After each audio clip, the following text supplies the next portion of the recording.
ഇത് മാസ് മോട്ടോഴ്സിൽ നിന്നാണ്. നമ്മുടെ ഹീറോൻ്റെ മാസ്ട്രോ, പഴയ മോഡൽ മാസ്ട്രോണ് വണ്ടി. ജനറൽ സർവീസും അതേപോലെ തന്നെ ഇലക്ട്രിക്കലായിട്ടുള്ള കംപ്ലയിൻ്റ് ഉണ്ട്. അതേപോലെ ഇലക്ട്രിക് കംപ്ലയിൻ്റ് എന്ന് പറയുമ്പോൾ നമുക്ക് സ്റ്റാർട്ട് ചെയ്യുന്ന സമയത്ത് താക്കോലൊക്കെ ഓഫ് ചെയ്യാനായിട്ട് ബുദ്ധിമുട്ടുണ്ട്. ഓഫ് ആക്കിയാലും വണ്ടി ഓഫ് ആവില്ല. അതേപോലെ തന്നെ ഹെഡ്ലൈറ്റിന് വെട്ടക്കുറവ്, സെൽഫ് എടുക്കാൻ ബുദ്ധിമുട്ട്, അങ്ങനെ കുറച്ച് കംപ്ലയിൻറ്റുകളുണ്ട്.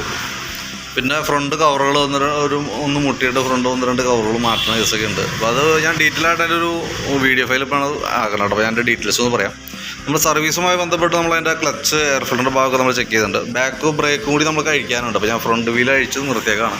അപ്പോൾ അത് കംപ്ലീറ്റ് ആയതിനു ശേഷം ബാക്കും കൂടി അഴിച്ച് നമുക്ക് അതിൻ്റെ ബ്രേക്ക് കാര്യങ്ങളൊക്കെ ഒന്ന് ക്ലീൻ ചെയ്ത് റീസെറ്റ് ചെയ്യും. ബ്രേക്ക് അഡ്ജസ്റ്റ് ചെയ്യാനുണ്ട്. അതുകൊണ്ടാണ് തൽക്കാലം ബാക്കിൽ ഇത് വർക്ക് കഴിഞ്ഞിട്ട് അഴിച്ചാലും നമുക്കത് ക്ലിയർ ചെയ്തിടാവുന്നുള്ളൂ.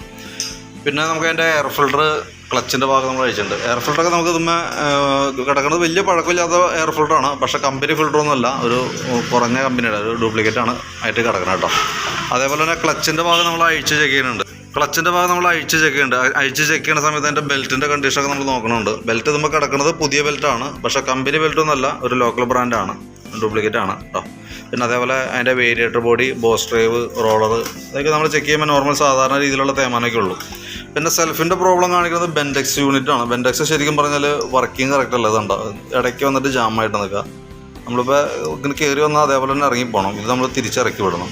അതിൻ്റെ ഒരു ടൈറ്റാണ് അത് കാണിച്ചുകൊണ്ടിരിക്കുന്നത്. ഇത് മാറ്റിയിടാണെങ്കിൽ അതാണ് ഏറ്റവും സേഫ്. കാരണം സെൽഫുമായി ബന്ധപ്പെട്ടുള്ള കംപ്ലയിൻറ്റുകൾ ഒന്ന് ഇതിൻ്റെയും കൂടി വരുന്നുണ്ട് കേട്ടോ. അപ്പോൾ അത് മാറ്റുന്ന ടൈമാണ്. മാറ്റിയിടാണെങ്കിൽ അതായിരിക്കും കുറച്ചുകൂടി ബെറ്റർ. പിന്നെ അതിൻ്റെ ബാക്കിലത്തെ CVT ക്ലച്ചിൻ്റെ അതിൻ്റെ ഭാഗങ്ങളൊക്കെ നമ്മൾ അഴിച്ചിട്ടുണ്ട്. അതിനുശേഷം നമുക്ക് അതിൻ്റെ ക്ലച്ച്, ഈ വീലിൻ്റെ ഭാഗം നമ്മൾ അഴിച്ച് ഗ്രീസിങ് നടത്തുന്നുണ്ട് കേട്ടോ. അതിൻ്റെ പിന്നൊക്കെ ഒന്ന് അഴിച്ച് ഗ്രീസ് ചെയ്ത് വിടുന്നുണ്ട്. അത് നമുക്ക് മാനുവലായിട്ട് തന്നെ നമുക്ക് ഇടയ്ക്ക് അഴിച്ച് ഗ്രീസിങ് നടത്തേണ്ടി വരുന്ന ഒരു പാർട്സാണത്. ശരിക്കും ഒരു 10,000 കിലോമീറ്റർ അല്ലെങ്കിൽ 1 ഇയർ, ഒരു വർഷത്തിനുള്ളിലൊക്കെ നമ്മൾ ചെയ്യേണ്ട വർക്കാണ് അത് കേട്ടോ. കാരണം ആ ക്ലച്ചിനകത്ത് നമുക്ക് ഓൾറെഡി വേറെ ഓയിലോ ലൂബ്രിക്കേഷനൊന്നും വന്നില്ല. മാനുവലായിട്ട് തന്നെ അഴിച്ച് നമ്മൾ ഗ്രീസിങ് നടത്തി വിടണം. അതേപോലെ തന്നെ ക്ലച്ച് വെയിറ്റ് സെറ്റ് യൂണിറ്റിൻ്റെ ഭാഗമായാലും അതിൻ്റെ പിന്നൊക്കെ ഒന്ന് അഴിച്ച് ഗ്രീസ് ചെയ്ത് കയറ്റാം. ക്ലച്ച് ഔട്ടർ യൂണിറ്റ് വേറെ കംപ്ലയിൻ്റ് ആയിട്ടൊന്നുമില്ല. നമുക്കൊരു പേപ്പറൊക്കെ ഇട്ടൊന്ന് പിടിച്ച് ക്ലീൻ ആക്കിയിട്ട് നമുക്കൊന്ന് റീസെറ്റ് ചെയ്യാം. കിക്കർ വീലൊക്കെ ഓൾറെഡി ഗ്രീസിങ് ചെയ്താണ് കിടക്കണം. എങ്കിൽ കൂടി നമുക്ക് അതിൻ്റെ പെർഫോമൻസ് ഒന്ന് ചെക്ക് ചെയ്തേക്കാം. വേറെ പ്രോബ്ലം ഒന്നുമില്ല. പിന്നെ ചോക്കിൻ്റെ കേബിള്, ആക്സിലേറ്ററിൻ്റെ കേബിള് ഒക്കെ വർക്കിംഗ് ഓക്കെയാണ്. ചോക്കുകൾ ചെറിയൊരു ടൈറ്റ് തുടങ്ങിയിട്ടുണ്ട്. ഞാൻ ചെറിയൊരു ലൂബ്രിക്കേഷനൊക്കെ കൊടുത്ത് കയറ്റിയിടാം. ഇവിടെ ചെറുതായിട്ട് പൊട്ടി തുടങ്ങിയിട്ടുണ്ട് ഡിസൈൻ കാർബേറ്ററിൻ്റെ സൈഡിൽ കേട്ടോ. ആക്സിലേറ്റർ കേബിൾ കുഴപ്പമൊന്നുമില്ല. അത്യാവശ്യം പ്ലേ ഒക്കെ ഉണ്ട്. വലിയ ടൈറ്റോ കാര്യങ്ങളൊന്നുമില്ല.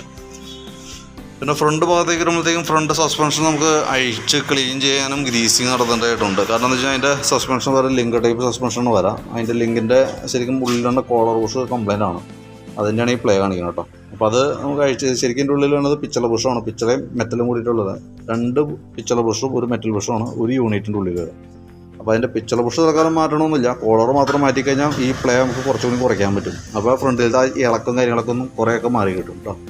കാരണം പിച്ചള ബുഷ് വരുമ്പോഴത്തേക്കും നമുക്ക് ആ സെറ്റ് വരുമ്പോഴത്തേക്കും കിറ്റിന് 500 സംതിങ് ഉണ്ട്, 580 രൂപ റേഞ്ചൊക്കെ ഉണ്ട്. ഇതാകുമ്പോൾ കോളർ ഒന്നിന് ഒരു 40 രൂപ 42 രൂപ അങ്ങനെ വരുന്നുള്ളൂ. അപ്പോൾ അതൊന്ന് അഴിച്ച് ഗ്രീസ് ചെയ്ത് തൽക്കാലത്തേക്ക് നമുക്ക് ഗ്രീസ് ചെയ്തിടാം. പിന്നെ അതിൻ്റെ ഫ്രണ്ട് ബ്രേക്കിൻ്റെ ലൈൻഡർ സെറ്റ് നമ്മൾ ചെക്ക് ചെയ്യാനുണ്ട്. ഇതിപ്പോൾ കിടക്കുന്നത് പുതിയ ലൈൻഡറാണ്. പക്ഷേ കമ്പനി ലൈൻഡറൊന്നുമല്ല, ഒരു ലോക്കൽ സാധനമാണ്, ഡ്യൂപ്ലിക്കേറ്റാണ്.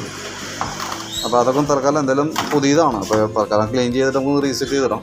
പിന്നെ നമുക്ക് ബാറ്ററിയുമായി ബന്ധപ്പെട്ട കംപ്ലയിൻറ്റ് വരാമെന്ന് പറഞ്ഞു കഴിഞ്ഞാൽ പിന്നെ അതിൻ്റെ ഉണ്ടല്ലോ, നിലവിൽ ബാറ്ററി ഓൾറെഡി നമ്മൾ ചെക്ക് ചെയ്യുമ്പോൾ കംപ്ലയിൻറ്റ് കാണിക്കുന്നുണ്ട്. ഇതിനകത്ത് നോക്കുമ്പോൾ അതിൻ്റെ വോൾട്ട് ചെക്ക് ചെയ്യുമ്പോൾ 12 വോൾട്ട് കിട്ടണമെന്നുണ്ടെങ്കിൽ കൂടി നമ്മൾ ബാറ്ററി ടെസ്റ്റ് മോഡിലേക്ക് വിടുന്ന സമയത്ത് ഇവിടെ അതിൻ്റെ വാല്യൂസ് കാണിക്കും. അത് പോയ ബാറ്ററി ആയിട്ടാണ് കാണിക്കുക, ബാറ്ററി കംപ്ലയിൻ്റ് ആയിട്ടാണ് കാണിക്കുന്നത് കേട്ടോ.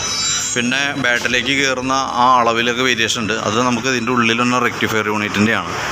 അതുമായി ബന്ധപ്പെട്ടാണ് ആ ഹെഡ്ലൈറ്റിൻ്റെ വെട്ടക്കുറവും കാര്യങ്ങളൊക്കെ വന്നതിൻ്റെ ഒരു റീസൺ.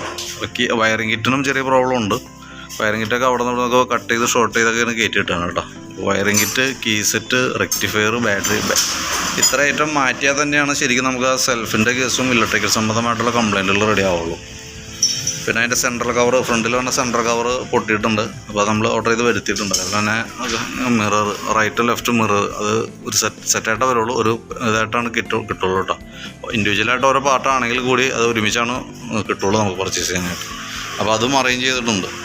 പിന്നെ നമുക്ക് അതിൻ്റെ ഈ സൈഡിൽ വരുമ്പോഴത്തേക്കും താക്കോൽ സെറ്റിൻ്റെ ഇവിടെ വന്ന ഒരു ഗ്യാപ്പ് വന്നിട്ടുണ്ട്. അതിൻ്റെ കംപ്ലയിൻ്റ് എന്ന് വെച്ചാൽ ഇവിടെ വന്ന ബാറ്ററിയുടെ അലൈൻമെൻറ്റ് മൊത്തത്തിൽ മാറി കിടക്കണം. അപ്പോൾ നമ്മൾ അതൊന്ന് റെഡി ആക്കിയിട്ട് ആ ട്രേ സെറ്റ് ചെയ്തിട്ട് അതുമ്മയാണ് ഈ മൊത്തം, അതാണ് ശരിക്കും എൻ്റെ ഫൗണ്ടേഷൻ. അതുമ്മയാണ് ഈ കവറുകൾ നമ്മൾ പിടിപ്പിച്ചിട്ട് സെൻറ്റർ കവറൊക്കെ വെക്കേണ്ടത്. അല്ലെങ്കിൽ സെൻറ്റർ കവർ ഇപ്പോൾ നമ്മൾ സെറ്റ് ചെയ്താൽ ഒരു ഗ്യാപ്പ് കാര്യങ്ങൾ നിൽക്കും. നമ്മളെങ്ങനെ അലൈൻ ചെയ്ത് നോക്കിയാലും 100% ക്ലിയറായി കിട്ടാത്തൊരു കണ്ടീഷനും വരും.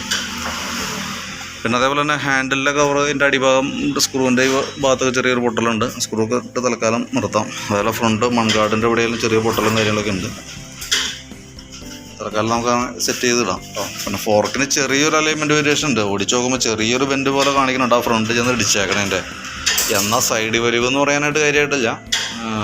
കാര്യമായിട്ടൊന്നും സൈഡ് വലിവ് കാര്യങ്ങളൊന്നും കാണിക്കണില്ല. അപ്പോൾ അതുകൊണ്ട് തൽക്കാലം ഫോർക്കിൻ്റെ കേസ് ഒന്നും ചെയ്യേണ്ട. തൽക്കാലം അങ്ങനെ തന്നെ നിർത്താൻ മതി. പിന്നെ സ്പാർക്ക് പ്ലഗിൻ്റെ കേസ് നമ്മൾ നോക്കുന്ന സമയത്ത് പ്ലഗ് നമുക്കൊന്ന് മാറ്റിയിട്ടേക്കാം. കാരണം വെച്ചാൽ പ്ലഗിൻ്റെ ശരിക്കും പോയിൻ്റൊക്കെ അത്യാവശ്യം കാർബണൊക്കെ നല്ല രീതിയിൽ കാർബൺ അടിച്ചിട്ടുണ്ട്. ശരിക്കും എയർ ഫിൽറ്റർ മാറ്റിയിടുന്ന കൂട്ടത്തിൽ കൂടെ തന്നെ നമുക്ക് ഈ പ്ലഗും കൂടിയാണ് ഒരുമിച്ചാണ് മാറ്റേണ്ടത്. എയർ ഫിൽറ്ററും പ്ലഗും 10,000 കിലോമീറ്ററാണ് ഉപയോഗിക്കാൻ പാടുള്ളൂ. ഇത് ഡ്യൂപ്ലിക്കേറ്റ് കിടക്കണതുകൊണ്ട് തന്നെ കുറേ കഴിയുമ്പോഴത്തേക്ക് ഇടയ്ക്ക് അയച്ചു മാറ്റി കളയുന്നത് നന്നായിരിക്കും. കാരണം എന്ന് വെച്ചാൽ ഇതിൻ്റെ പ്രോബ്ലം കൊണ്ട് എഞ്ചിൻ ഹെഡിലേക്ക് കരി നല്ല രീതിയിൽ അടിച്ച് കയറും. കാരണം ഇത് പെട്ടെന്ന് ബ്ലോക്ക് ആവുകയും പെട്രോൾ കൂടുതൽ വലിച്ചെറിയുകയും ചെയ്യും. അതാണ് അവിടെ സംഭവിക്കുക. അപ്പോൾ ചെല്ലുന്ന പെട്രോൾ ഫുള്ളായിട്ട് കത്തില്ല, അത് കാർബണായിട്ട് അതിൻ്റെ ഉള്ളിൽ വരും കുറേയൊക്കെ. പിന്നെ എഞ്ചിൻ ഓയിൽ ചെക്ക് ചെയ്തിരുന്നു. ഓയിൽ നല്ല ഓയിലാണ് കിടക്കണേ. ഇതിൻ്റെ പൊല്യൂഷൻ സർട്ടിഫിക്കറ്റ് ചെക്ക് ചെയ്ത് നോക്കുമ്പോൾ ഓൾറെഡി അതിനകത്തില്ല, സർട്ടിഫിക്കറ്റ് ഇല്ലാത്തൊരവസ്ഥയിലാണ് കിടക്കുന്നത് കേട്ടോ. അപ്പോൾ പുക ടെസ്റ്റിൻ്റെ അപ്പോൾ അതും കൂടിയും കൂട്ടത്തിൽ കൂടെ നടത്തി വിടാം. അതായിരിക്കും കുറച്ചുകൂടി ബെറ്റർ. അപ്പോൾ എത്രയൊക്കെ ഐറ്റം, അതായത് നിലവിൽ നമുക്ക് ഫ്രണ്ടിലത്തെ ബുഷിൻ്റെ കോളർ ബുഷ്, അതേപോലെ തന്നെ ബാറ്ററിയുടെ ഇലക്ട്രിക്കൽ സംബന്ധമായിട്ടുള്ള വയറിംഗ് കിറ്റ്, റെക്ടിഫയർ, ഗീസെറ്റ്, ഇതിനോടനുബന്ധിച്ച് വന്നേക്കുന്ന ഭാഗങ്ങൾ ഉൾക്കൊള്ളിച്ചുകൊണ്ട് അതിൻ്റെ ഒരു എസ്റ്റിമേറ്റ് നോക്കിയിട്ട് അതിൻ്റെ ഡീറ്റെയിൽസ് വാട്സപ്പിലേക്ക് ഇടാം.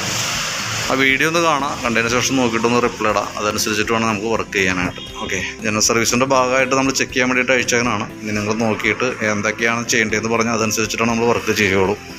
അപ്പോൾ അതും പ്രകാരം വീഡിയോ ഒന്ന് കാണാം, കണ്ടതിന് ശേഷം ഏതൊക്കെയാണ് ചെയ്യേണ്ടത്, ഏതെങ്കിലും ഒഴിവാക്കേണ്ടതായിട്ടുണ്ടെങ്കിൽ അത് നോക്കിയിട്ട് പറയാം. അതനുസരിച്ചിട്ടുള്ള എസ്റ്റിമേറ്റ് വാട്സാപ്പിലേക്ക് ഡീറ്റെയിൽസ് ഇട്ട് തരാം. ഓക്കെ.